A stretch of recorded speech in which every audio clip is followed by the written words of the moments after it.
Halo teman-teman guru, perkenalkan saya Rizky Yuniarsi SPD. Saya akan melaksanakan kegiatan pengimbasan semangat guru seri kemampuan non-teknis dalam adaptasi teknologi. Saya akan menginformasikan bagaimana cara mendaftar seri tersebut pada laman Guru Belajar dan Guru Berbagi sebagai berikut. Teman guru bisa membuka Google Chrome atau Mozilla, kemudian cari Guru Belajar.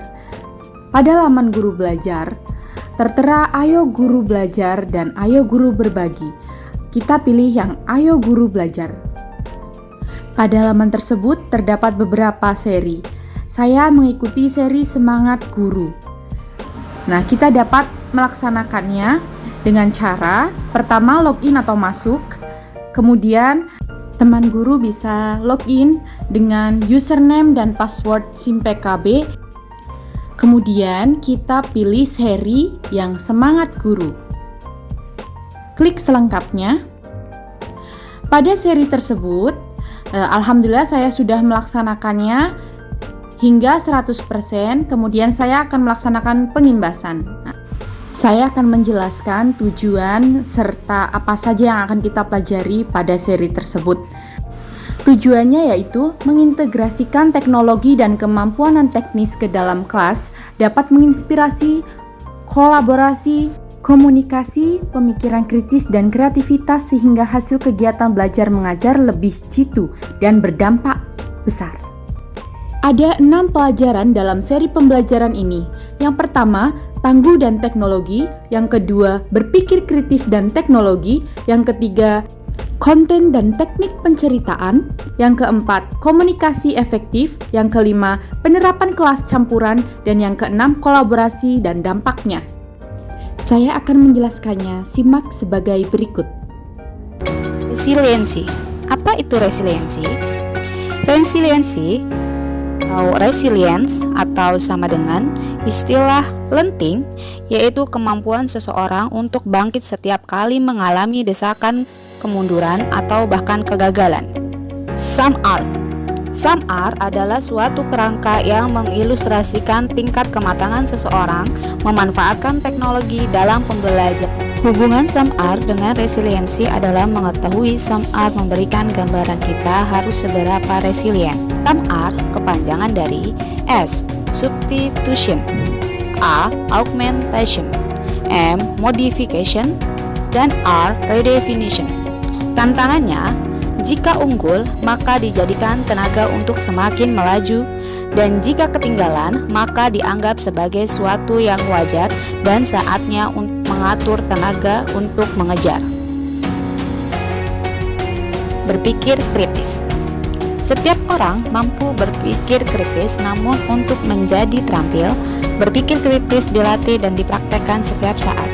Semakin dilatih, semakin akurat, dan akhirnya semakin menjadi insting. Produk berpikir kritis adalah penilaian dan keyakinan, konten dan teknik bercerita. Konten adalah segala bentuk komunikasi, terutama audiovisual, yang berisi sebuah informasi, hiburan, atau ajakan. 3 tahapan membuat konten yaitu: yang pertama, membuat rencana, mengeksekusi, dan memasarkan. Jadikan kemampuan bercerita bukan hanya tugas untuk dikerjakan, tetapi semangat belajar sesuatu yang baru, karena kemampuan bercerita akan berguna di seluruh kehidupan kita. Komunikasi efektif. Proses pertukaran ide, pemikiran, pengetahuan, dan informasi yang disajikan dengan cara yang paling dipahami oleh penerima sehingga tujuan atau niat dapat dipenuhi dengan sebaik mungkin. Proses perubahan memerlukan kolaborasi. Kolaborasi memerlukan komunikasi yang baik. Hasil kolaborasi dan komunikasi yang baik akan menghasilkan hubungan yang baik. Penerapan kelas campuran. Penerapan kelas campuran menyajikan pembelajaran yang optimal karena bisa menyediakan pengalaman belajar kepada peserta didik sesuai kebutuhan dan pola belajarnya. Penerapan kelas campuran bersifat luas, baik untuk memenuhi peserta didik, ketersediaan fasilitas belajar, keberagaman akses internet dalam si pandemi yang tidak pasti, serta memungkinkan bagi guru untuk memandu peserta didik dalam menguasai kompetensi abad ke-21, yaitu 4C. critical thinking, creativity, collaboration, and communication. Konsep pembelajaran campuran atau blended learning sebagai program pendidikan yang memfasilitasi peserta didik belajar dengan 4 ciri-ciri. Yang pertama, setidaknya mengikuti pembelajaran asinkron yang memungkinkan peserta didik merdeka mengatur waktu, tempat, alur, dan tempo belajarnya. Kedua, setidaknya mengikuti pembelajaran sinkron dengan pendampingan guru pada suatu waktu, mode belajar tertentu. Ketiga, menghubungkan beragam modalitas program atau mata pelajaran menjadi suatu pengalaman belajar terintegrasi. Dan terakhir, membantu peserta didik menjadi pelajar merdeka belajar, komitmen pada tujuan, mandiri pada cara, dan reflektif dalam mencapai sasaran belajar yang disepakatinya. Kolaborasi dan dampak. Saya mengajak Bapak Ibu mempraktekkan materi keseluruhan pembelajaran pada program Guru Belajar dan berbagi seri Semangat Guru. Kemampuan non-teknis dengan berkolaborasi dengan memaksimalkan semua sumber daya, aset, kekuatan, potensi, kompetensi yang ada pada diri dan lingkungan sekitar.